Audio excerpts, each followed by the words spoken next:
Bienvenue dans Parlons bière, parlons business, le podcast qui vous fait voir l'envers des bulles.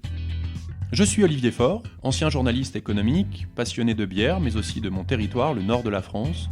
J'ai fondé à Lille il y a presque 10 ans avec des amis l'agence précurseur en matière de tourisme brassicole, l'Échappée Bière. J'en dirige aujourd'hui la branche conseil en stratégie et marketing, expertise bière conseil, exclusivement tournée vers le monde brassicole. Aujourd'hui, avec mon équipe, nous souhaitons apporter à cette filière en plein boom un regard très business sur le monde de la bière. On espère que Parlons bière, parlons business deviendra pour vous un rendez-vous régulier. Bonjour à toutes et à tous. Aujourd'hui, une fois n'est pas coutume, une voix féminine pour réaliser cette interview. Je me présente, je suis Aurélie, cofondatrice de l'Échappée Bière. Et la petite particularité de ce nouvel épisode de Parlons bière, parlons business, c'est qu'Olivier Faure passe de l'autre côté du micro. C'est lui aujourd'hui l'interviewé, c'est lui aujourd'hui l'invité. Pourquoi ? Parce qu'Olivier Faure est le cofondateur de l'agence Expertise Bière Conseil qui accompagne les brasseurs, les brasseuses et les acteurs du monde brassicole dans des projets de développement, de stratégie, mais aussi de communication et de marketing. Or, aujourd'hui, nous allons parler justement communication dans le monde de la bière et plus particulièrement pour les brasseries. Bonjour Olivier. Salut Aurélie. En préambule, premier élément de contexte, avant le Covid, c'est des données qui étaient assez importantes. Chaque jour, on sait qu'en France, une nouvelle brasserie ouvrait. Aujourd'hui, c'est un mouvement, cette croissance connaît un certain ralentissement, malheureusement, avec quelques brasseries qui ferment. Mais on le sait, c'est devenu un secteur extrêmement concurrentiel. On a aujourd'hui plus de 2500 brasseries sur tout l'Hexagone. Du coup, on imagine aisément que la communication joue une part importante dans le développement des brasseries. Quel est ton avis pour débuter sur ce sujet ? Ouais, bien sûr, le monde de la bière est devenu très concurrentiel. Ça, je pense que personne n'a besoin de nous pour le savoir. On commence à observer depuis quelques semaines, voire quelques mois, des fermetures de brasseries, ce qui existait assez peu depuis une dizaine d'années que nous, on est dans le monde de la bière. Alors évidemment, tout n'est pas de la com. Il y a des sujets de gestion d'entreprise, il y a des sujets de produits. Mais évidemment, dans ce monde très concurrentiel, eh bien, avoir un bon produit, c'est devenu indispensable. Et savoir bien en parler, savoir bien communiquer, l'est devenu tout autant. Donc je pense que là où il y a encore 3 ou 4 ans, une bonne bière, sous prétexte qu'elle était faite en local, même si son image, son marketing n'était pas top, eh ben ça pouvait bien se vendre et faire le job parce qu'il y avait une telle appétence pour le produit local et une concurrence qui était encore moindre. Finalement, ça pouvait suffire. Je pense qu'aujourd'hui, pour qu'une brasserie marche bien, et d'ailleurs on le voit, les brasseries qui tournent bien, c'est celles qui ont un espèce de mix comme ça, qui touche, j'allais dire, à une forme presque de perfection, tant d'un point de vue produit que d'un point de vue image. Je pense qu'aujourd'hui, l'image de marque est devenue plus encore qu'il y a quelques années, juste fondamentale, quoi. Ok, et du coup, cette image de marque, comment est-ce qu'on la travaille ? Comment est-ce qu'on arrive avec une image de marque ? Est-ce que les brasseries qui s'adressent à toi, tes clients aujourd'hui, c'est quelque chose qu'ils ont en tête quand ils viennent te voir ? Alors, on est là pour donner des clés, en tout cas je l'espère. La première clé, moi vraiment, que je voudrais donner, c'est que très souvent, quand les brasseurs, même des brasseries expérimentées, parlent de com, la première chose dont ils parlent, ce sont les outils. C'est-à-dire un brasseur qui se lance, très souvent, moi je leur dis, alors, où vous en êtes en termes de com, d'image de marque, ils me disent « Ah bah ça y est, j'ai mon logo !» Et puis j'ai commencé à faire des étiquettes. C'est très bien, à un moment il faut le faire, mais en réalité, ce ne sont que des outils qui doivent servir ce qu'on appelle un positionnement marketing. Le positionnement d'une marque, que ce soit une brasserie ou autre, c'est l'histoire qu'on va raconter, c'est l'identité de la brasserie, et c'est ce qui fait que votre brasserie est unique et différente de toutes les autres.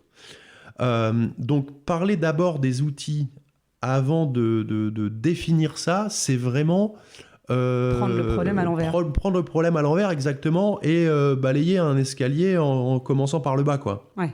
Ça marche pas.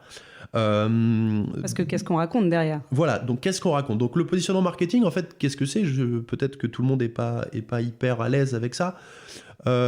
C'est en quelques mots ce qui fait que quelqu'un qui vous suit même pas forcément va pouvoir identifier ce que vous êtes. Prenons un exemple. D'ailleurs, moi, c'est pas du tout un secteur qui m'intéresse, et pourtant, je m'aperçois que quand j'y réfléchis, j'arrive à répondre, c'est l'automobile. Aujourd'hui, n'importe qui sait, quand il pense Mercedes, par exemple, il sait qu'il va acheter une forme d'élégance et de robustesse à l'allemande. Quand quelqu'un achète Fiat, il sait qu'il va acheter une forme de Dolce Vita à l'italienne, un petit peu à moindre coût. Pour rester dans une marque italienne, par contre, Ferrari, on est toujours dans l'Italie, mais on va acheter du sportif, une marque sportive branchée. Si on reste dans le sportif, si on achète Porsche, je pense qu'on achète plutôt une forme de voiture sportive, mais de légende un peu. C'est ça le positionnement marketing. C'est, en quelques mots, alors évidemment, là, je prends des grandes marques qui nous abreuvent de pubs, télé et tout. Donc mais qu'on identifie tous. Même moi qui n'aime pas trop les voitures. et on pourrait se faire ça avec plein d'autres exemples. Le positionnement marketing, c'est la petite musique qu'on arrive à faire résonner aux oreilles des consommateurs et même des non-consommateurs pour que ces gens-là se disent « Ah je sais que telle marque, voilà son identité. Et si demain je vais l'acheter lui, c'est pour ça que je l'achète. » Donc pour une brasserie, ça peut être « Lui, je vais l'acheter parce que c'est la brasserie, je dis n'importe quoi, c'est la brasserie bio de mon agglo. Cette brasserie-là, je vais l'acheter parce qu'elle a un positionnement hyper fun, hyper dans la déconne qui me plaît vachement. Celui-là, je vais l'acheter parce qu'il joue tout sur la qualité. C'est hyper haut de gamme, ça coûte cher, mais il joue cette carte-là. Et vraiment, c'est vraiment l'histoire qu'on raconte. Et c'est fondamental. C'est un vrai exercice. D'ailleurs, je sais que c'est quelque chose que tu proposes souvent à tes futurs clients, ou en tout cas aux gens qui s'adressent à toi. Tu leur adresses un petit exercice pratique.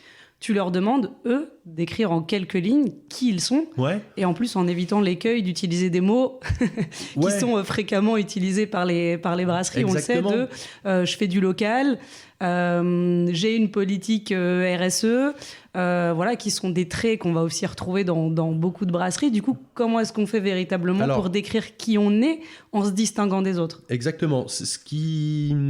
Très souvent, quand je pose cette question, on me répond « Ah moi, c'est simple. » Et vraiment, je le dis sans aucun mépris, parce que c'est un exercice qui est vachement difficile. On me répond « Moi, je travaille en circuit court et j'ai un positionnement, on est authentique et conviviaux et on fait de la qualité. » Ouais, donc en fait, comme 99% des brasseries de France et de Navarre, quoi. Ça veut dire qu'il faut trouver une espèce de pas de côté, une espèce de supplément d'âme qui fait que vous êtes vous et vous n'êtes pas le voisin. Et comment on fait ? Je peux pas y répondre parce qu'en fait, ça vient de l'état d'esprit du brasseur, ça vient de son histoire personnelle, ça vient de ses convictions, de ses engagements, de ses valeurs... la naissance de la brasserie, son associé, c'est peut-être un de ses potes. Donc, tout ça, en fait, ça peut pas venir de l'agence, si vous voulez bosser avec une agence. Ça peut venir que de vous, quoi. Une agence, elle va vous aider à faire accoucher de ça, mais ça peut venir que de vous. Et c'est très difficile. Nous, à l'Échappée Bière, on a déjà fait cet exercice. Là, je fais le malin et tout, genre, c'est facile, mais pas du tout. Quand c'est pour soi, on a beaucoup de mal, en plus. À se regarder le nombril et à trouver ce qui fait qu'on est différent. Donc c'est pour ça que des fois, des gens comme moi ou d'autres, on peut être utile pour aider à faire venir, quoi. Oui, bien sûr. Avec une méthode, une méthodologie, c'est quelque chose, toi, que tu nous, on fait un petit travail avec des photos inspirantes, par exemple. C'est un truc qui marche assez bien parce que ça permet de ne pas être obligé tout de suite de verbaliser les choses. Parce que encore une fois, c'est dur de parler de soi. Ouais. Donc des fois c'est plus simple, donc oui on a plein de techniques qui font qu'en général ça fonctionne pas mal, mais encore une fois j'insiste, c'est important de faire ça avant de faire ce travail de recherche des outils. Est-ce que du coup tu as peut-être quelques exemples de brasseries françaises ou étrangères avec un positionnement marketing qui pour toi est clair, ou en tant que consommateur, en tant qu'extérieur, tu te repères aisément, tu comprends qui sont ces brasseries ? Oui, comme ça, spontanément, je vais forcément parler de brasseries que je connais bien, mais j'imagine que vous êtes nombreux à les connaître parce que c'est des brasseries qui font parler d'elles. Galibo, par exemple, installé à Forbach. Galibo, ils ont un positionnement clair, ils se présentent comme les experts, en brasserie artisanale, bien sûr, comme experts sur la fermentation basse. Ça, c'est un positionnement marketing, on ne peut plus clair. Alors, on peut le discuter, on peut penser qu'il est pas juste, tout ce qu'on veut, mais il a le mérite, c'est qu'il est clair, et du coup, ils s'y tiennent, parce qu'on va en parler après, mais ensuite, le but de la com, ça va être de dérouler et de diffuser ce positionnement. Donc voilà, Galibo, c'est ça. Nous, ici à Lille, on a une brasserie qui s'appelle Tandem, qui a un positionnement très Michel et Augustin. La brasserie un peu qui vous fait vous sentir bien, qui fait de la blagounette, un peu gentille, un peu film du dimanche soir, si vous voyez de quoi je parle. Le truc qu'on consomme et qui donne le sourire.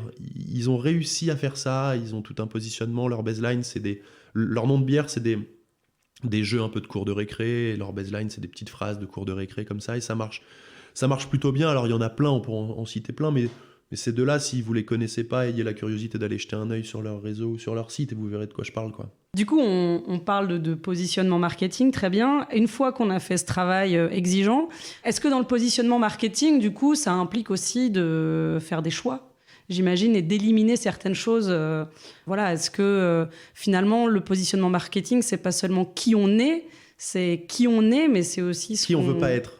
Qui on veut pas être, exactement. Et qu'est-ce qu'on souhaite mettre en avant. C'est pareil, c'est pas toujours simple. Ça veut dire faire du tri des fois. Ouais, ça veut dire faire du tri. C'est-à-dire, j'ai peut-être potentiellement telle qualité ou tel élément qui va me caractériser, mais c'est pas ça que je vais mettre en avant auprès du public. Ouais, déjà parce que certains de ces éléments, en fait, la brasserie les partage avec plein d'autres brasseries, donc en fait, c'est en rien différenciant. Et puis des moments, c'est faux, juste l'image qu'on se fait de soi. Je bossais avec une brasserie... ils se reconnaîtront peut-être parce que je crois qu'ils sont assez assidus au podcast, mais je ne vais pas les citer. Et c'est une brasserie en plus qui fait des produits canons et c'est des gens hyper cool. Et quand on avait fait ce travail ensemble, ils me disaient nous, on a un élément, c'est qu'on est une brasserie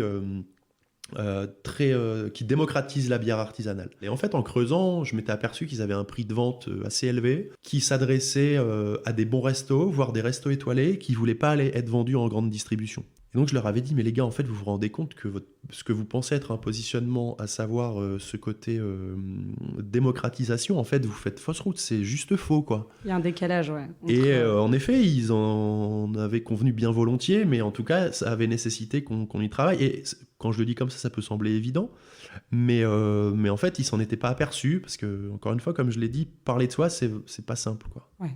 Et puis que la com, c'est, on va dire, un pan de l'activité de la brasserie. Oui, en plus, carrément. Ok.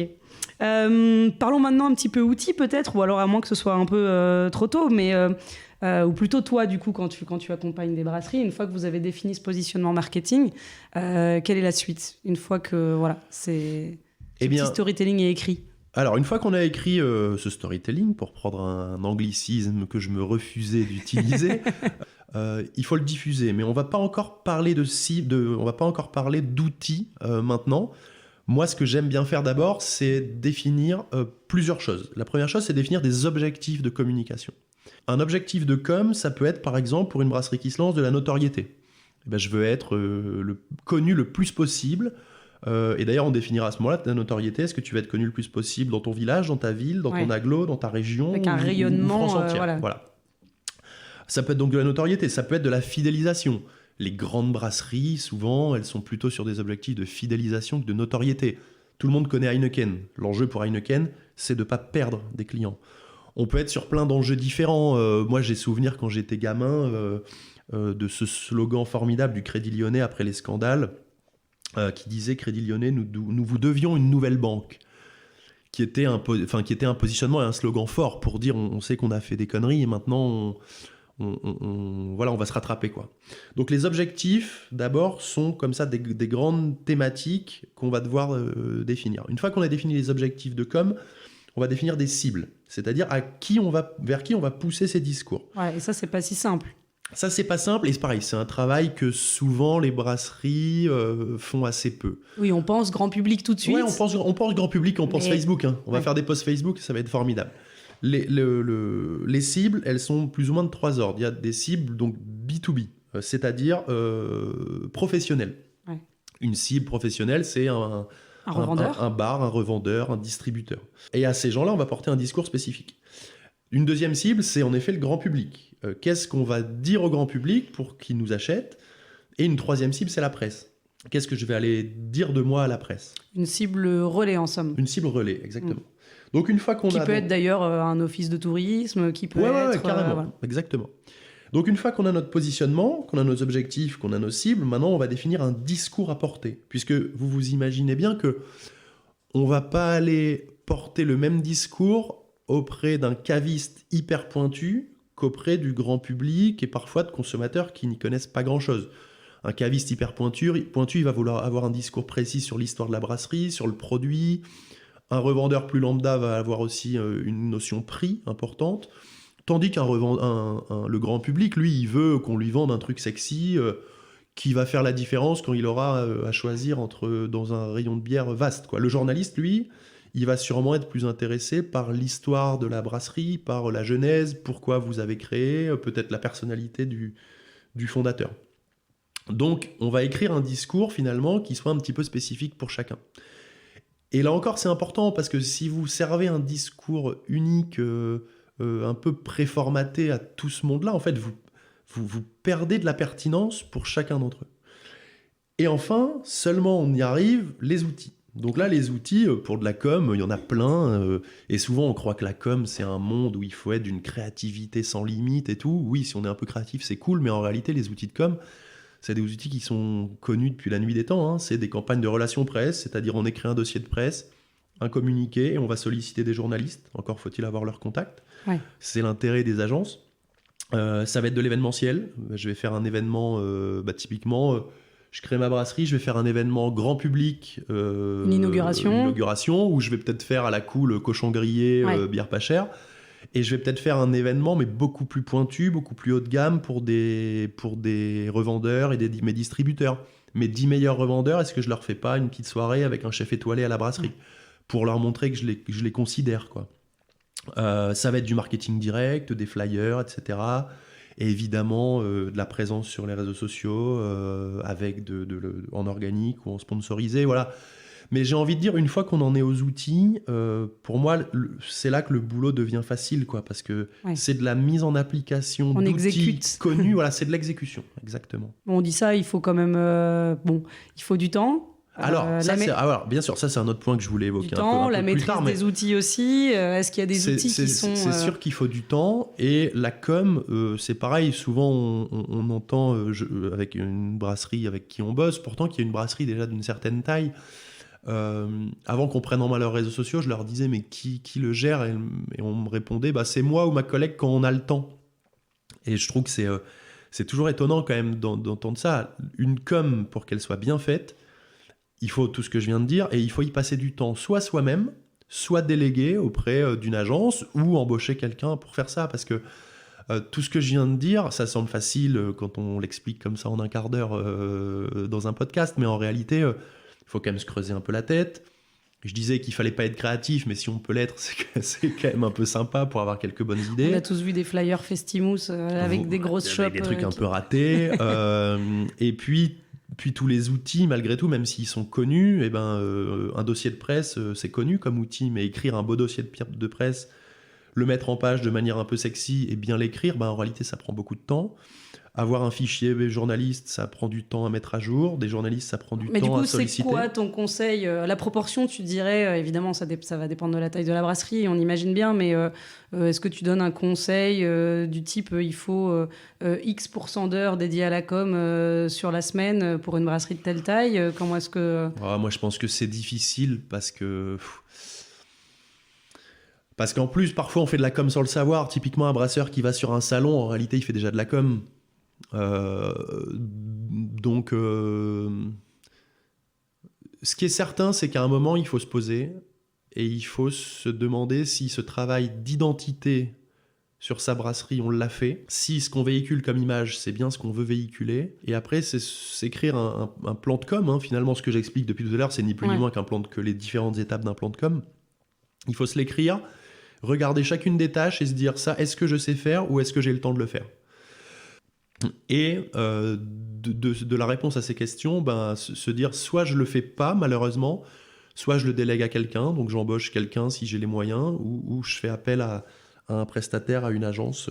Sachant qu'aujourd'hui il y a beaucoup de dispositifs qui sont mis en place aussi, notamment je pense au système de l'alternance, avec des étudiants en com qui sont plutôt bons, ça peut faire partie aussi des solutions justement pour avoir quelqu'un en plus un petit peu sur le long terme, parce que les alternances, le principe c'est qu'on est là pendant 1 an ou 2 ans dans l'entreprise. Est-ce qu'il y a beaucoup de brasseries que tu accompagnes qui... Ouais, moi je trouve que ça c'est une très bonne solution. Prendre un alternant en com, c'est très bien. parce que ça permet d'avoir quelqu'un quand même dont c'est pas encore le métier, mais dont ça va l'être, donc il commence à avoir quelques réflexes, qui va faire que ça. Et appelons un chat, hein, depuis les aides de l'État suite post-Covid, qui coûtent pas très cher. Moi, je trouve que quand on est une brasserie qui n'a pas des moyens illimités ou une petite brasserie en lancement, le modèle un peu pour moi le meilleur, c'est un alternant à la brasserie qui fait le suivi au quotidien et une agence, comme nous par exemple, non mais je plaisante, ou une autre, et une agence qui pilote le truc. Et après, en fait, cette agence qu'on a externalisée, en fait, tout dépend où vous mettez le curseur. On croit toujours qu'une agence, ça coûte horriblement cher. Nous, typiquement, mais je pense que beaucoup font la même chose, en fait, on facture, ce qu'on vend, c'est du temps passé. Si vous me demandez de passer 5 heures par semaine pour votre com, je vais vous facturer 5 heures par semaine, ça va pas aller chercher bien loin. Si vous me dites j'ai besoin que tu passes une semaine par mois, là oui, ça va piquer. Donc en fait, c'est juste faire ce travail d'identité, réfléchir à la com qu'on veut faire, et après, en fonction du plan de com que vous écrivez ou qu'on coécrit, c'est voir qu'est-ce que vous êtes en capacité financière en termes de temps d'internaliser, et qu'est-ce que vous n'êtes pas capable d'internaliser et qu'il faut déléguer. Et après, c'est une question de budget, mais... Et après, évidemment, une fois que parce que là, on parle de solutions à moindre coût, évidemment, mais embaucher quelqu'un est absolument idéal. Ouais, bien sûr, embaucher quelqu'un, c'est idéal. Ouais, après, les grosses brasseries, elles ont des chargés de com et même des équipes de com, et malgré tout, elles font appel à des compétences extérieures. Ouais. Pour avoir plus de créativité, parce qu'elles ont aussi beaucoup de sujets en interne. Mais dites-vous qu'un plan de com, ça peut des fois être juste un positionnement marketing hyper pertinent et au cordeau, une petite campagne de RP et être un peu bon sur les réseaux, quoi. Je veux dire, des fois, il ne faut pas non plus croire qu'on va faire des 4x3 dans le métro parisien, hein, si on n'a pas le budget. Et alors, du coup, on peut rebondir un petit peu peut-être sur les différents outils qu'on peut mettre en place, justement, une fois qu'on a écrit son positionnement et qu'on déroule tout ça. Quels sont le type d'outils, en tout cas de communication, des exemples? C'est un peu difficile de répondre parce que nous, on bosse pour des brasseries de toute taille. Donc, on fait des campagnes en local avec des bouts de ficelle. Et on pilote une ou plusieurs campagnes d'envergure nationale avec des budgets. Donc, quand on fait avec des bouts de ficelle, encore une fois, je pense qu'il faut être d'autant plus pertinent sur son positionnement et sur l'histoire qu'on raconte. Parce que ça coûte rien.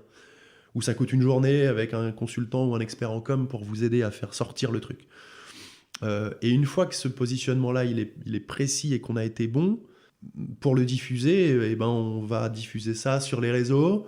Moi, je pense toujours pertinent, parce que c'est quand même un très bon rapport qualité-prix, de faire une campagne de relations presse auprès des journalistes. On peut réexpliquer peut-être aux gens ce que sont les relations presse. Ouais, les relations presse, c'est juste solliciter des journalistes pour leur dire écoutez l'histoire de ma brasserie comme elle est bien, goûtez mes bières comme elles sont bonnes, et du coup parlez-en dans vos pages. Et parlez-en librement avec votre liberté éditoriale. Exactement. Voilà, moi j'attire votre attention sur mon projet, sur mes bières. Je dis mon projet parce que parfois il n'y a pas que la brasserie, il y a le fait aussi d'accueillir du public. C'est ça, parce que dans la presse, il y a deux choses que parfois les gens confondent, c'est les relations presse, c'est ce qu'on vient d'évoquer, donc parler de moi en faisant un article sur moi, et c'est après la pub, quoi, la pub dans les médias, qui cette fois est payante, donc une page de pub dans Sud-Ouest, La Voix du Nord, Bière Magazine, que sais-je encore. Et ça, c'est 100% payant.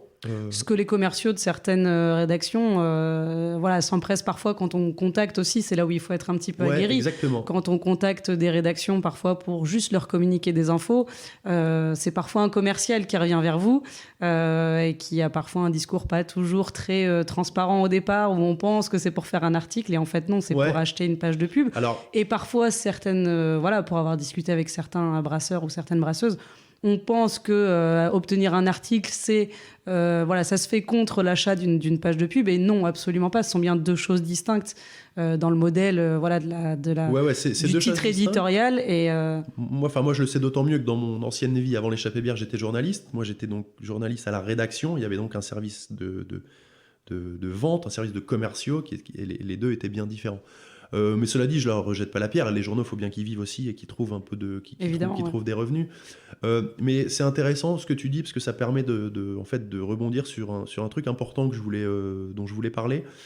C'est que Écrire un plan de com, ça permet aussi de savoir ce qu'on va faire, mais aussi de savoir tout ce qu'on va ne pas faire. C'est-à-dire que quand on n'écrit pas de plan de com, et ben un jour, on a le journaliste du coin, enfin plutôt le commercial du coin du journal, qui vous appelle et qui dit « Ah, je vends des pages de pub, c'est formidable, ça coûte tant. » Et vous dites « Oh, ça fait longtemps que j'ai pas communiqué, ouais, c'est peut-être pas con, allez, je veux lui prendre une page de pub. » Et pour moi, ça, faire un peu de com comme ça, payante, une fois de temps en temps, c'est vraiment de l'argent jeté par les fenêtres. Alors que si vous avez un plan de com écrit, vous regardez votre plan de com et vous dites non, de la pub payante dans les journaux, pardon monsieur, mais j'ai pas prévu d'en faire cette année. Donc ce sera non pour moi cette année. Parce qu'on parle de plan de com, mais du coup en face il y a forcément un budget.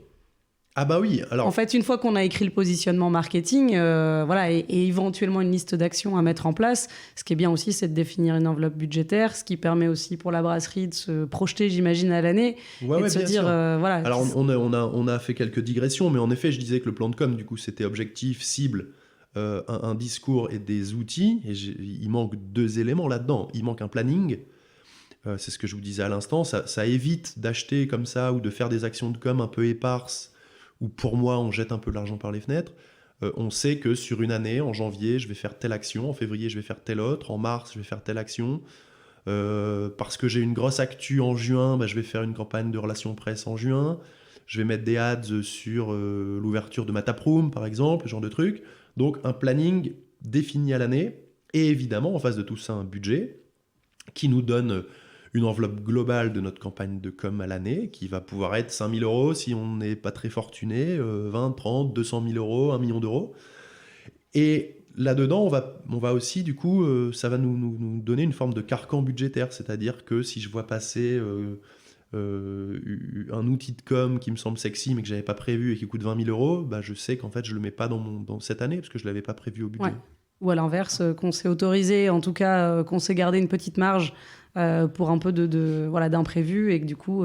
C'est ça. Donc, paradoxalement, en fait, faire un plan de com écrit, défini, dans lequel vous définissez un budget, vous vous dites que ça va coûter de l'argent, parce que c'est de l'argent que vous allez dédier à la com, mais ça va aussi vous permettre surtout de pas mal l'utiliser, quoi.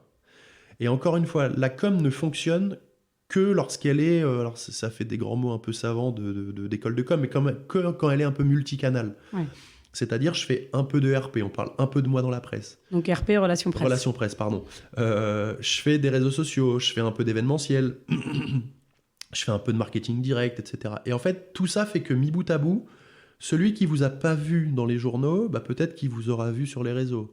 Celui qui vous a vu ni sur les réseaux, ni dans les journaux, peut-être qu'il aura entendu parler de vous par votre événement que vous avez créé. Et en gros, l'idée, c'est un peu de se dire, si j'arrive pas à rentrer par la porte, j'entre par la fenêtre, quoi. Ouais. Et pour moi, le problème, lorsqu'on n'a pas planifié, c'est que justement, on prend comme ça des actions un peu éparses, sans trop réfléchir, et en fait, c'est vraiment, pour moi, ça n'a aucun intérêt. Typiquement, on prenait tout à l'heure l'exemple des pages de pub dans des journaux, ou l'affichage urbain aussi, c'est un bon exemple. Pour moi, de la pub dans les journaux, ça ne marche que si on tabasse pendant 1 mois, quoi. Ouais. Si vous voulez être vu dans le nord de la France, prenez pas une page dans La Voix du Nord. Pour moi, ça sert à rien. Prenez une page dans La Voix du Nord pendant 1 mois. Là, vous avez une chance d'être vu. Si vous voulez être vu dans le centre-ville de Bordeaux, une semaine d'affichage, pour moi, ça sert pas à grand-chose, d'autant que ça coûte très cher. Prenez 1 mois d'affichage et tabassez un peu, quoi. Ouais. Du coup, de fait, en fonction du budget dont on dispose, il y a de toute manière des actions de com qui pourront en fonction être... du budget de com, de toute façon, il y a des actions de com qui vous sont interdites. Ouais. Je parle de l'affichage urbain... on parle tout de suite en plusieurs milliers d'euros, en plus avec un retour sur investissement qui est vraiment impalpable. Donc pour moi, ça, c'est des choses qu'on peut envisager quand on a du budget, quand on a une envergure un peu nationale. Parce qu'il y a quelque chose dont on n'a pas parlé, c'est le retour sur investissement. C'est ce que j'allais te demander, comment est-ce qu'on fait pour mesurer un peu l'efficacité de sa communication ? Alors il y a forcément le retour direct des clients, hein. Il y a le bouche à oreille, tout dépend aussi d'ailleurs si on a une la possibilité d'accueillir du public directement. Donc ça, c'est quand même un bon outil de mesure. C'est certain, pour ceux qui accueillent pas de public, comment est-ce qu'on se rend compte voilà, c'est quoi les outils Alors, disons qu'aujourd'hui, le digital permet de tracer un petit peu. C'est-à-dire que si vous stagnez, s'il y a péniblement 500 personnes qui vous suivent sur les réseaux depuis 5 ans et que vous changez de braquet, vous mettez en place une belle campagne sur les réseaux, vous avez changé votre positionnement, votre manière de faire et que ça explose, il n'y a quand même pas de mystère, c'est que c'est grâce à ça. Maintenant, très franchement, ce serait mentir que de dire qu'on peut voir un effet évident et indiscutable entre une campagne de com et du chiffre d'affaires. Parce que ça dépend de plein de choses. Si vous faites une campagne de com fabuleuse, mais qu'en même temps, votre meilleur commercial, pendant le même mois, il était en congé maladie, sûrement qu'en fait, votre chiffre d'affaires, il va pas augmenter. Par contre, votre campagne était peut-être très bonne, quoi. Ouais. Et à l'inverse, si vous faites une campagne de com, vous mettez de l'argent là-dedans, mais qu'en fait, elle est assez mal pensée, mais que dans le même temps, vous avez recruté un commercial qui cartonne, votre chiffre d'affaires, il va monter.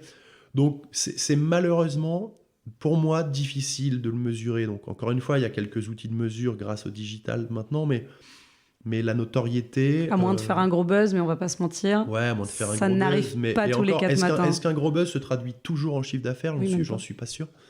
Mais c'est pour ça, mais la question est intéressante parce que ça permet de rebondir sur autre chose qui pour moi est fondamentale. C'est aussi de dire qu'une campagne de com toute seule, même bien pensée, si elle n'est pas suivie, par un produit de qualité, on ne va pas se mentir, il faut quand même revenir un peu à la base. Un produit qui est mauvais, pour moi, il ne se vendra jamais, sauf à mettre des millions et des millions en com. On en connaît sûrement toutes et tous, des produits qui sont pas top mais qui cartonnent parce qu'il y a des budgets de com pharaoniques. Mais je pense que je connais moi en tout cas peu de brasseries qui peuvent se permettre ça. Donc c'est d'abord un bon produit parce que la com elle parle quand même de la réalité aussi. Le but de la com c'est pas d'être des menteurs et de dire n'importe quoi, c'est de parler d'un produit tel qu'il est, d'une brasserie telle qu'elle est, quoi. De toute manière, pour arriver à s'emparer d'une campagne de com, il faut croire quand même dans ce qu'on raconte. Exactement. Ça marche pas. Je ne l'ai pas dit tout à l'heure, de faire un gros retour en arrière, mais le positionnement marketing, il faut qu'il soit calqué sur ce que vous êtes, ce que vous faites et ce que sont vos produits, quoi. Il faut que ça ressemble à... vous montez votre brasserie, que vous êtes parce que vous aimez ça, vous êtes quelqu'un de sérieux et en costard-cravate tous les jours, allez pas écrire un storytelling en disant que vous êtes un biker tatoué ou un mec voilà, écrivez un positionnement qui vous ressemble, quoi. Donc ça, c'est fondamental quand même, parce que des fois, on pense que la com, c'est juste raconter des belles histoires. En tout cas, moi, ma vision, c'est pas ça. Moi, ma vision, c'est éventuellement d'embellir une histoire qui est vraie, quoi. Ouais. Et j'ai quand même peut-être la naïveté de penser que c'est aussi ce que les consommateurs vont aller chercher à la fin. Donc, un produit, une campagne de com ne marchera que s'il y a un produit, et que si, pour moi, il y a une action commerciale aussi qui est associée à ça. Il y a un écueil, je trouve, parfois, c'est de croire que la com, et notamment les réseaux sociaux, c'est un peu un bouton magique sur lequel on appuie pour dire « Oh là là, mais c'est bon, j'en parle sur les réseaux, ça va être formidable. » Mais c'est vraiment c'est rêver que de croire ça, quoi. La com, pour moi, c'est quelque chose qui va aider, qui va être un support à une animation, un développement commercial. Croire qu'on va vendre une bière facilement parce qu'on a fait un post sur les réseaux, c'est se mettre le doigt dans l'œil. La com, elle va servir à braquer le projecteur sur un événement. Vous faites les 10 ans de votre brasserie, la com elle est là pour dire oyez, notre brasserie a 10 ans, on fait un événement, ça va être cool, venez nous voir. La com elle va servir parce qu'un de vos commerciaux sera en rendez-vous avec un distributeur ou un patron de bar qui en aura déjà vu 3 ou 4 des commerciaux peut-être sur sa semaine ou sur son mois. Ça va être de lui dire mais ma bière vous la connaissez, vous savez c'est... la bière, on a organisé tel événement où c'est nous qui avons fait cette campagne de com sur tel sujet. Le mec va dire « Ah ben oui, j'ai vu vos posts, en effet, c'était sympa, blablabla. » Ça va donner de la force à votre discours. Ça va nourrir, nourrir le discours. Le reste des équipes. Mais vraiment, croire que « Ah c'est bon, je fais un peu de com, c'est réglé », ça c'est vraiment se tromper. La com, c'est juste un outil au service du commerce et de la vente de votre produit, quoi. Ok.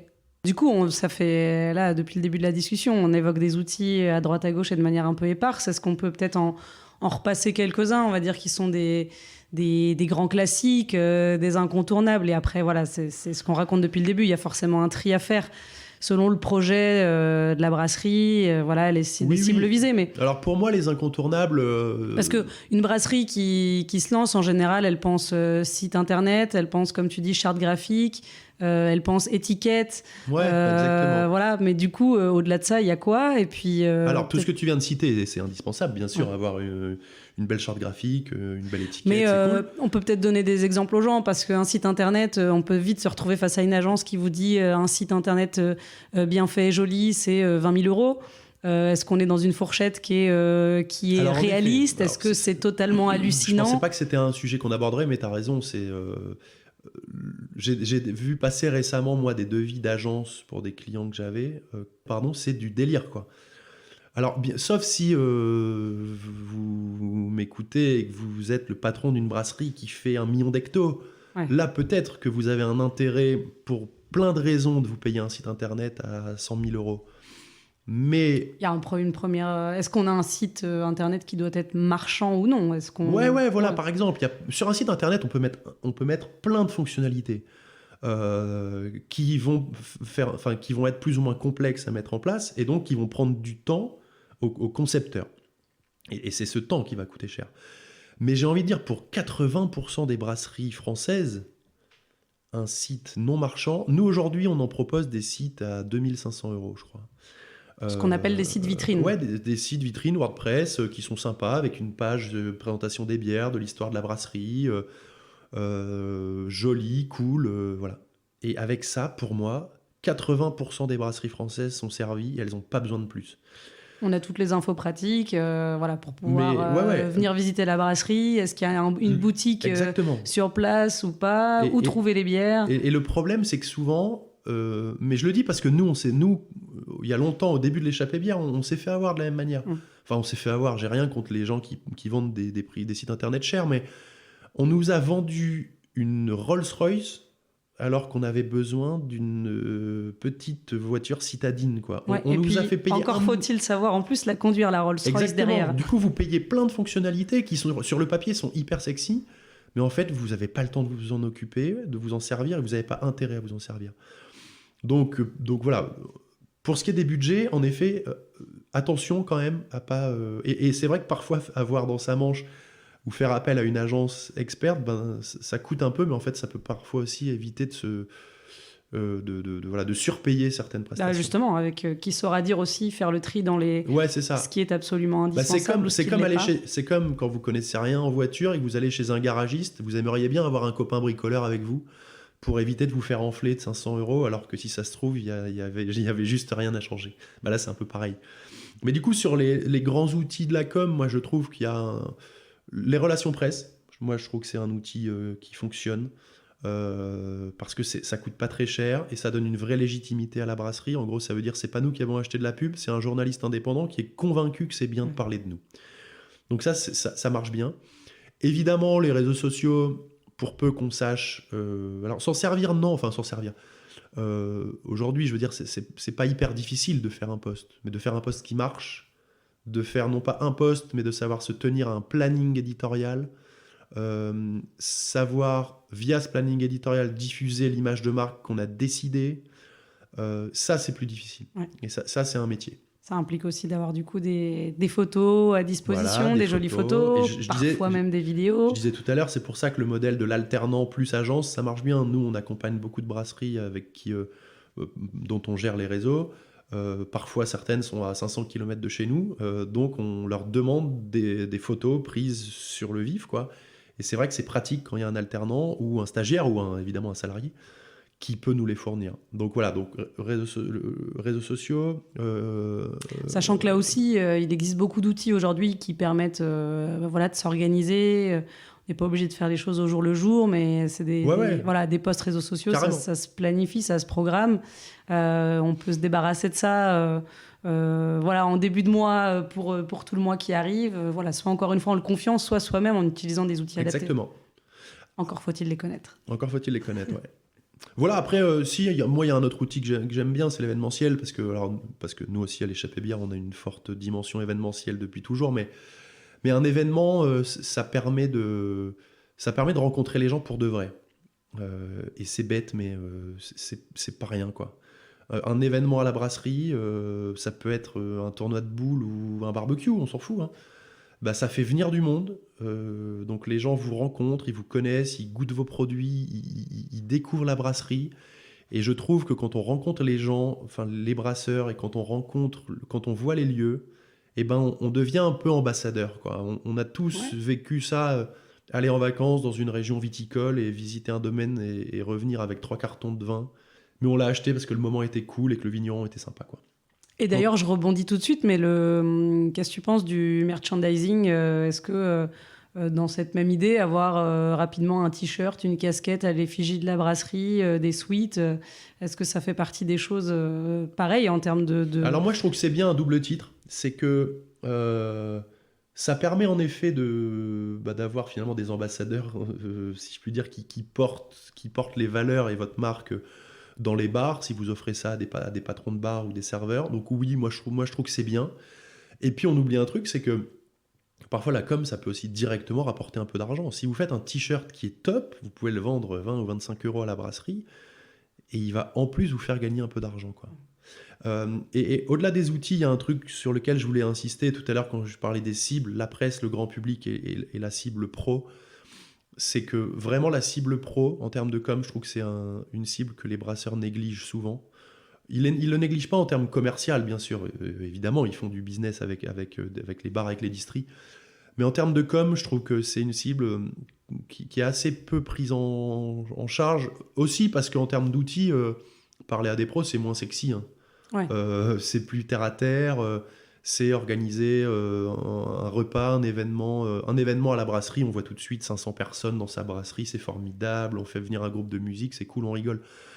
Faire un déjeuner ou une soirée, je vous dis, un peu entre les cuves, un peu avec un chef un peu gastro, avec 5 ou 10 revendeurs, ça peut peut-être sembler un peu moins sexy, encore que. Mais moi, je trouve que c'est fondamental, parce que finalement, les premiers acheteurs de vos produits, bien souvent, c'est quand même d'abord les revendeurs et les distributeurs, quoi. Donc une fois que déjà qu'on est vendu, qu'on les a convaincus eux, on a déjà fait la moitié du chemin. Ouais. Ok. Du coup, on avait commencé la liste des outils. On a parlé un peu site web, on a parlé relations presse, on a parlé événementiel et notamment événements à la brasserie. Après, s'il y en a un dernier, alors ça va peut-être étonner nos auditeurs que j'en parle comme d'un outil, parce que vous allez voir, c'est un outil qui peut coûter un peu cher, mais une taproom. Ouais. Pour moi, une taproom, c'est un moyen de faire du chiffre d'affaires, mais c'est aussi, ça rejoint un petit peu l'événementiel, hein, mais c'est aussi un formidable outil de com, quoi. J'ai accompagné un tout petit peu en termes de com des gens très bien à Boulogne-sur-Mer, la brasserie Chromatique, qui se débrouillent très bien, qui font des bières top et ça marche très bien. Et ils ont fait une petite taproom très sympa dans leur hangar. Et je sais, parce qu'on a un de nos collaborateurs à l'Échappée Bière qui habite à côté de chez eux, je sais que c'est toujours plein. Ça marche hyper bien. Et je pense qu'aujourd'hui, le ratio investissement qu'ils ont mis dans leur taproom, voilà, ils ont bricolé des petits trucs sympas, ça n'a pas dû leur coûter un prix de dingue. Le rapport investissement gain rentabilité, pour eux, je pense qu'il est hyper bon. Parce que les gens qui vont là, c'est ce que je disais tout à l'heure, je pense qu'ils reviennent, ils sont piqués brasserie Chromatique et ils ont pris cette habitude. Donc je pense que quand on fait des budgets, le budget taproom, il faudrait quasiment le mettre parfois ou en tout cas en mettre une partie dans un budget com. Des partenariats, pardon, du coup, les idées me viennent en même temps qu'on parle, mais les partenariats, moi je trouve que c'est quelque chose qui marche bien. Ça peut être un partenariat avec, j'en sais rien, moi, avec vous avez d'autres associations locales. Alors, asso ou même des artisans, vous avez vous avez un meilleur ouvrier de France dans votre ville, et il a un gâteau que vous adorez, vous allez le voir, vous dites, est-ce qu'on ferait pas une espèce de pastry stout, de bière comme ça, un peu de dessert en collaboration. Il y a de fortes chances qu'ils vous disent oui. Et puis, en fait, vous allez, avec ça, en fait, vous allez du coup communiquer en binôme avec lui. Et ce faisant, l'air de rien, vous allez vous adresser à toute sa communauté que vous n'aviez pas pour l'instant. Donc si c'est un MOF, comme je disais là, ou un artisan repéré qui a peut-être un réseau de 10 ou 15 000 personnes qui le suivent, ça fait 10 ou 15 000 personnes qui entendent parler de vous, alors que probablement elles n'étaient pas dans votre spectre au départ. Donc moi je trouve que c'est un bon moyen ça de monter des collaborations comme ça avec des gens, avec d'autres brasseries évidemment, mais ça les brasseurs le savent. Et en plus de ça, même d'un point de vue pro, d'un point de vue métier, c'est toujours vachement enrichissant. Quoi. De sortir aussi d'un secteur 100% bière. Oui, voilà, ouais, exactement. Ok, on n'a pas parlé des ads en termes d'outils, Olivier, qu'on appelle vraiment les ads au niveau de Google Ads, et puis les Facebook Ads. Donc la partie ads, c'est la partie payante. Finalement, les ads, c'est un mot un peu mystère, mais en fait, c'est juste de la pub payante. Hein. Ouais. C'est-à-dire que vous allez décider de votre audience. Par exemple, moi, si je veux toucher, si j'ai une brasserie dans le sud-ouest, je vais faire de la pub dans le sud-ouest plutôt que dans la Voie du Nord. Oui, les ads permettent de géolocaliser et d'aller chercher des cibles très précises, ads, avec un objectif aussi de campagne très précis. Et pareil, est-ce qu'on veut récupérer des abonnés sur sa page Facebook, Insta? Est-ce qu'on suit un objectif de notoriété? Est-ce qu'on veut un objectif de conversion, c'est-à-dire d'aide à la vente? Qui redirige directement vers une page boutique en ligne, par exemple. J'en sais rien, si on vient de sortir une recette éphémère et particulièrement canon sur laquelle on veut mettre l'accent. Mais du coup, ça a un coût. Ouais, alors voilà, ça va permettre, c'est exactement tout ce que tu viens de dire, ça va permettre de très bien cibler et vraiment de porter un discours qui soit vraiment cousu main, quoi. Après, le coût, c'est un coût au clic. Ouais, c'est un coût qui peut être très variable et on peut vite, pour une brasserie, être sur des budgets un petit peu conséquents. En tout cas, une campagne efficace sur une semaine à moins de 100 € porte moyennement ses fruits. On va dire que c'est un budget un petit peu moyen. Donc ça peut vite chiffrer, mais tout dépend encore une fois de l'objectif qu'on recherche. Ça peut être aussi, encore une fois, en lancement de brasserie, si on veut juste avoir un petit peu de like un peu qualifié sur sa page pour tout de suite avoir une communauté un peu forte. Ça peut faire partie des choix qu'on peut décider de mettre en place, mais c'est loin d'être inintéressant. Alors, vous l'aurez compris, Aurélie bosse souvent avec moi sur ces sujets de com et notamment de ads. C'est pour ça que j'ai eu l'impression qu'on avait switché l'interviewé et l'intervieweur, mais on s'en fout un peu. Le but, c'est de vous, encore une fois, c'est de donner des clés dans tout ça. Non, la seule chose intéressante, intéressante non, mais la chose intéressante à ajouter, c'est que cette partie ads, il faut vraiment être familier par contre du fonctionnement, de la manière dont ça se passe. Là, pour le coup, ça peut vite sembler opaque quand on ne l'a jamais fait. Donc faire appel en effet à des gens qui connaissent cette partie-là du métier est importante, quoi. Ou alors si vous avez un alternant qui se débrouille bien, pas hésiter à le faire. Et surtout, ça vous permet aussi d'avoir très vite des outils d'analyse, en tout cas, qui vous permettent de voir si la campagne a porté ses fruits ou non.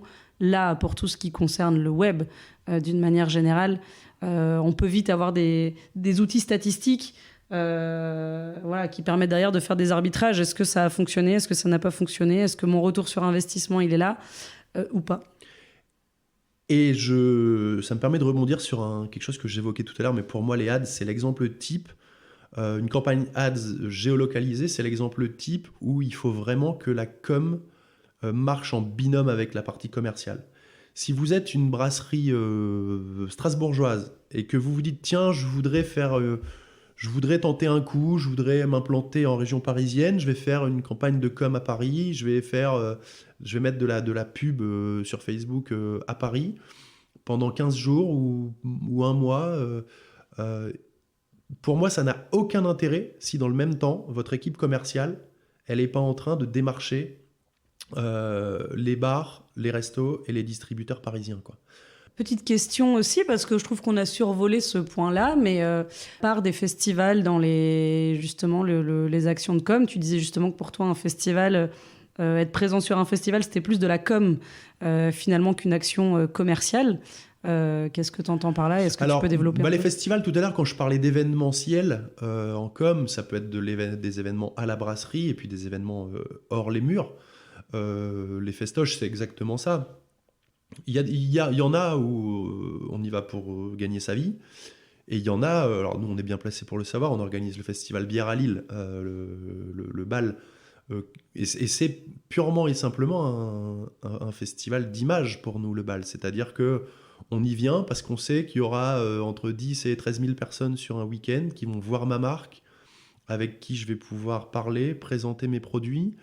Mais je sais que voilà, j'y vais pas pour vendre de la pinte de bière à 6 euros, donc j'y vais pas pour faire du chiffre d'affaires. Par contre, Je vais pour avoir un retour des gens sur mon produit. C'est agréable aussi, mine de rien, quand on fait ces métiers-là. Aussi pour avoir un retour des gens et aussi des confrères. Ouais.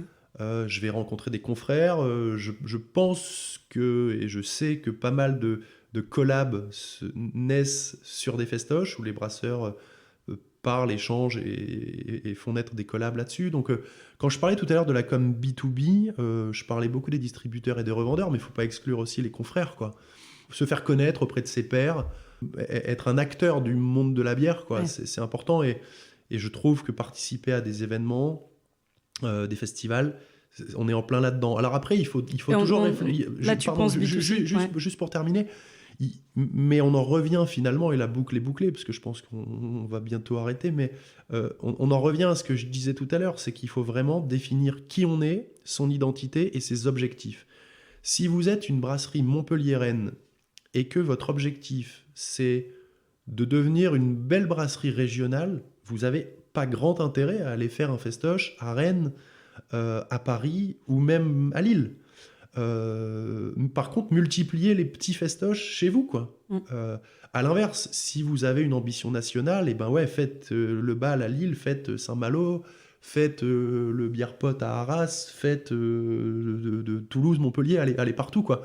Mais je veux dire, cet exemple-là montre précisément ce que je disais au début, c'est-à-dire que si vous écrivez pas votre discours, vos ambitions, qui vous êtes et là où vous voulez aller dès le départ, en fait, ça va être très dur pour vous de bâtir un plan de com cohérent parce que vous allez vous disperser, vous allez faire plein d'actions qui seront inutiles. Les festivals, forcément, c'est l'occasion aussi de développer un peu le B2B. Ce qu'on oublie de le dire, mais il y a quand même souvent des distributeurs et des patrons de bar qui viennent sur les festoches, exactement. Ouais. Toi, les brasseurs viennent souvent et très rapidement te voir. Forcément, l'une des premières choses dont on a besoin, une fois qu'on a créé ces bières, c'est d'avoir de belles étiquettes. Voilà, des étiquettes qui sont en cohérence justement avec son positionnement, mais ça veut dire aussi créer une charte, une identité visuelle. Et on le sait, c'est un moyen aussi de se distinguer, enfin à la fois de dire qui on est et de se distinguer dans les rayons ou même, et du coup, ne serait-ce que sur place à la brasserie, d'attirer le regard des gens sur... Et du coup, on en revient vraiment à ce que je disais en préambule, c'est-à-dire que comment on fait pour donner un brief précis à un graphiste sur ce qu'on veut comme étiquette si on n'a pas auparavant écrit son identité, ce qu'on voulait être et son positionnement. Est-ce que, avant même de parler d'étiquette, on peut reparler justement de charte? C'est quoi une charte? Qu'est-ce qui est compris dans la charte graphique? Une charte graphique, c'est un package d'éléments graphiques qui doivent devenir votre patte. Et alors, c'est très simple, je veux dire. Alors, si une charte graphique pour Danone ou pour Renault, à mon avis, elle fait 200 pages. Pour 80% des brasseries en France, voire 90, une charte graphique, c'est un logo avec quelques déclinaisons acceptées et non acceptées. C'est-à-dire, je veux pas que mon logo soit comme ça, en bichromie, noir et blanc. Ou je vais l'utiliser sur les réseaux sociaux, il va être sous ce format-là. Je vais l'utiliser pour un communiqué de presse, donc c'est-à-dire sur du print, il va être à ce format-là. Voilà, donc sur mon site web, il va ressembler à ça. C'est un logo, c'est déclinaisons, c'est un ensemble de couleurs qui vont être la patte graphique de votre brasserie. Donc ça va être en général autour de 3 couleurs, 3 voire éventuellement 4, mais pas beaucoup plus. Ça veut dire que votre site, il va être dans ces couleurs-là, vos éléments graphiques, votre plaquette commerciale, votre carte de visite, tout va être dans ces couleurs-là. Et après, c'est une, 2, allez, 3 max polices d'écriture que vous allez là aussi réutiliser partout sur votre site, partout. Et en fait, c'est ce petit mix d'éléments qui fait qu'à un moment, votre votre identité visuelle, elle va commencer à être repérée et à être repérable. Et identifiable C'est ça. au moindre petit coup d'œil. C'est ça. Et ça, encore une fois, un graphiste, si on ne sait pas lui dire au début, écoute, moi, mon positionnement, c'est d'être une brasserie hyper élégante, sur des produits hyper haut de gamme, barriqués, etc. Là, le mec, il comprend, il va sûrement aller vers quelque chose d'un peu vigneron, ce genre de choses.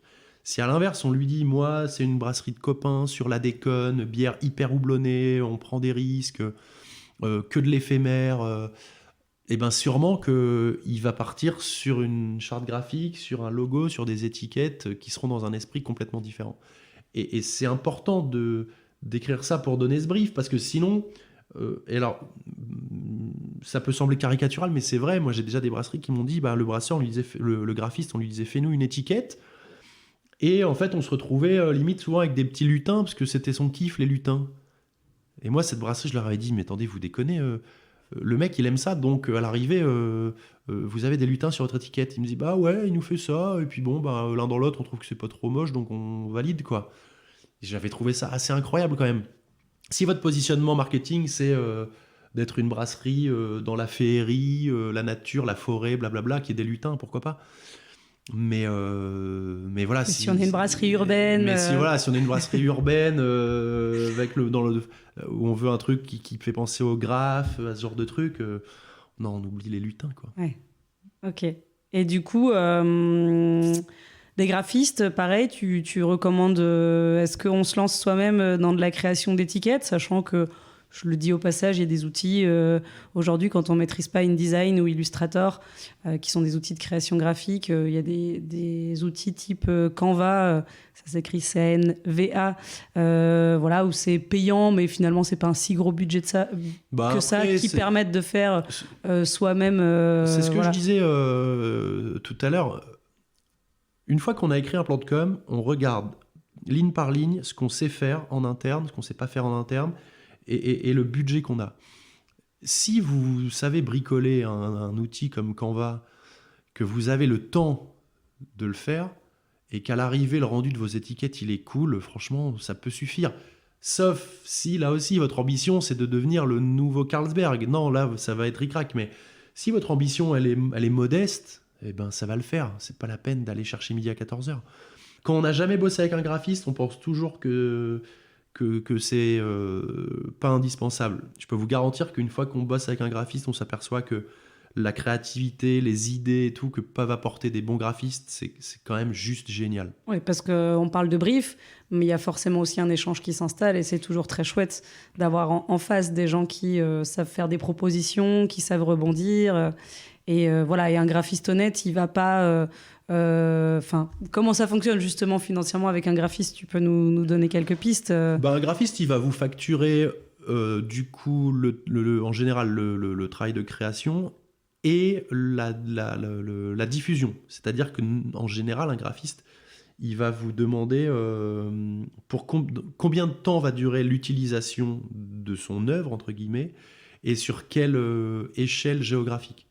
Et en général, le tarif va être une modulation de ces différents éléments-là, la créa en elle-même et finalement son rayonnement. Donc, ce qui est assez logique, un graphiste qui fait un logo pour Coca, qui va être utilisé partout dans le monde pendant peut-être des décennies, ou un graphiste qui fait une créa pour un petit brasseur qui va l'utiliser pendant 6 mois, parce qu'en plus c'est une de ses bières éphémères dans la banlieue de Châteauroux, c'est sûr que ça va avoir un retentissement moindre. Olivier, merci beaucoup pour cet échange. On espère que vous aurez appris pas mal de choses. Évidemment, vous n'hésitez pas à adresser un email à Expertise Bière Conseil si j'imagine, Olivier, que vous partagerez bien volontiers quelques conseils sur des points de détail qui concernent la com. On a bien compris durant cet échange que ce n'était pas quelque chose qui s'improvisait, qu'on pouvait tout de même y arriver avec des moyens finalement pas gigantesques. Mais ouais, parce qu'en fait, les moyens à mettre vont être proportionnels à l'ambition et à l'envergure de votre brasserie. Voilà, mais ce qu'il faut, c'est prendre le temps de se poser. Si vous avez une brasserie d'envergure modeste, vous vous en sortirez avec des moyens de com modestes. Si vous voulez conquérir le monde, il va falloir allonger un peu d'argent. Ok, on vous souhaite quand même de conquérir le monde, même à petite échelle. Merci à toutes et à tous et on vous retrouve très prochainement pour un prochain épisode de Parlons bière, parlons business.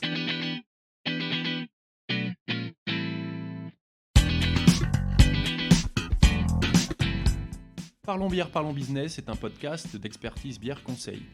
Si celui-ci vous a plu, n'hésitez pas à le partager et à le noter 5 étoiles dans votre appli audio. Pour connaître les prochaines dates de diffusion, rendez-vous sur le site expertisebièreconseil.com. Vous pouvez aussi réagir à cette interview sur le compte Facebook d'Expertise Bière Conseil. Et n'oubliez pas, comme le disent si bien nos amis belges, une bière brassée avec savoir se consomme avec sagesse.